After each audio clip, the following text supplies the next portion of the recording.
Oi, pessoal. Aqui está começando o Pode Surtar ADM. O meu nome é Ana Beatriz. E eu sou Gabriele e hoje vamos falar sobre a loucura do trabalho. O primeiro capítulo ele vai falar sobre as ideologias defensivas, que é o caso do subproletariado.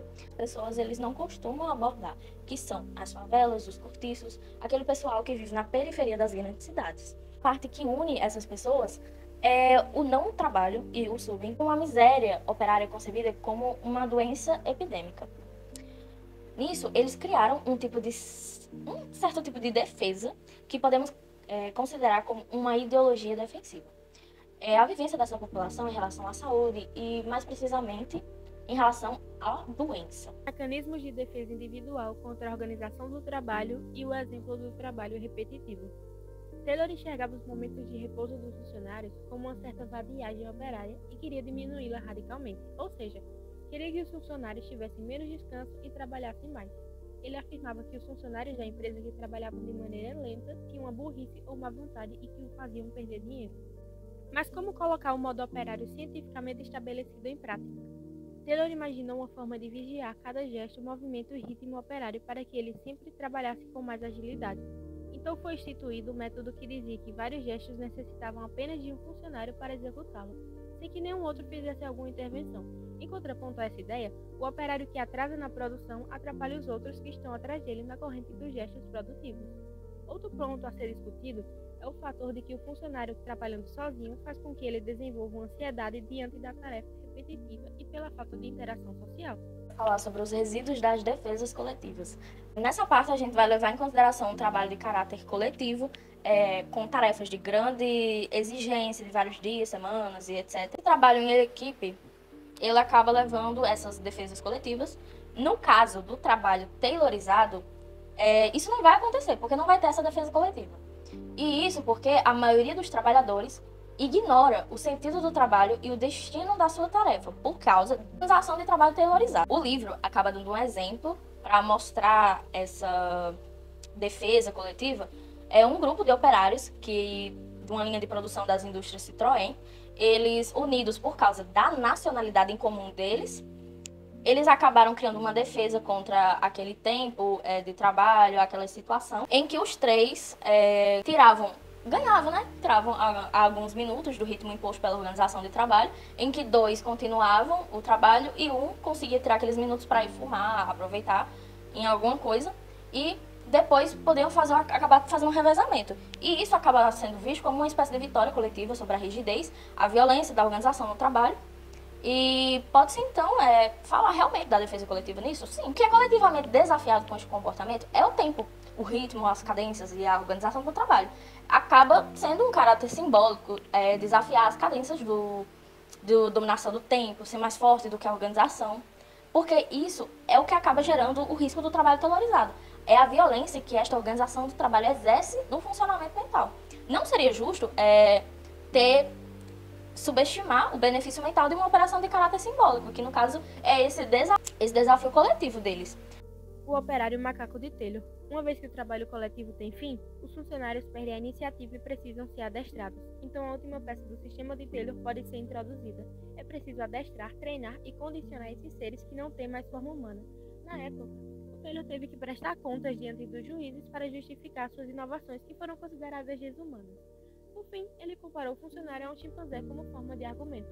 Uma observação interessante e muito importante de se fazer é que o operário consegue encontrar o melhor rendimento do que é capaz, respeitando o próprio equilíbrio fisiológico. Se nos debruçarmos sobre as consequências desse método sobre o aparelho mental, perceberemos as desordens ignoradas pelo autor do sistema no funcionamento físico. Agora a gente vai falar sobre os efeitos do trabalho repetitivo sobre a atividade psíquica. Vamos fazer meio que um exemplo de hierarquização. O corpo, ele obedece ao pensamento, que por sua vez, ele é controlado pelo aparelho psíquico, que no caso, o aparelho psíquico é aquele lugar de desejo, prazer, imaginação, os afetos, né? Já no sistema Taylor, ele acaba subtraindo do estágio intermediário aquela parte cognitiva intelectual. Nisso, ele dá um exemplo sobre, vamos dizer, uma Torre Eiffel. A Torre Eiffel, a base da Torre Eiffel, ela seria o corpo. O segundo andar seria a sede da atividade intelectual e o último andar, lá em cima, seria um emissor de televisão, que é o aparelho psíquico. Com a organização de trabalho de Taylor, vamos dizer que é tirado a segunda parte de atividade intelectual. Aí ele mostra como é que seria o desastre arquitetônico de uma alteração significativa da qualidade das emissões de televisão sem aquela atividade intelectual. E é isso que acontece com a vida psíquica do trabalhador desprovido da sua atividade intelectual pela Organização Científica do Trabalho de Taylor. Certos autores, eles falam que o espírito que é entregue, a deriva, que se distrai durante o trabalho, ele vai alterar na qualidade, na quantidade do trabalho, mas também é uma imaginação que ela liberta, ela alimenta ilusões insensatas. Teve outros autores que tentaram introduzir no local de trabalho uma música com uma música ritmada que ela sempre lembrasse a cadência e evitasse os devaneios impróprios dos trabalhadores, fazendo com que eles fossem cada vez mais mecanizados, sabe? E isso é uma organização científica do trabalho que não autoriza nenhuma evasão mental, nenhum pensamento do trabalhador. E isso acaba nos levando a um ponto. Até indivíduos dotados de uma sólida estrutura psíquica podem ser vítimas de uma paralisia mental induzida pela organização do trabalho. Agora, falando sobre o uso do tempo fora do trabalho, isso seria uma compensação por todas as violências do trabalho. O tempo fora do trabalho não traz para todos as vantagens que poderia esperar, né? Porque nem todos têm o mesmo custo financeiro para poder arcar por um esporte, por uma cultura. Uma parte de lazer e nem tem um tempo disponível para essas tarefas, porque acaba tendo mais tarefas domésticas, acaba tendo um deslocamento muito maior, porque às vezes desfrutar dessas coisas tem que passar dias de viagens e etc. Organizar e desfrutar desse lazer de acordo com seus desejos, de maneira que contrabalanceia os efeitos mais nocivos do OCT. E isso, o uso do tempo do trabalho é muitas vezes situado à distância da coletividade dos trabalhadores. No caso, é mais desfrutado individualmente, sendo isso tornando um sistema defensivo. A contaminação do tempo fora do trabalho afirma que o funcionário, mesmo estando fora do ambiente de trabalho, está a todo momento tendo reflexos que o fazem lembrar do seu serviço. Ou seja, ele não está totalmente de folga durante o seu tempo livre.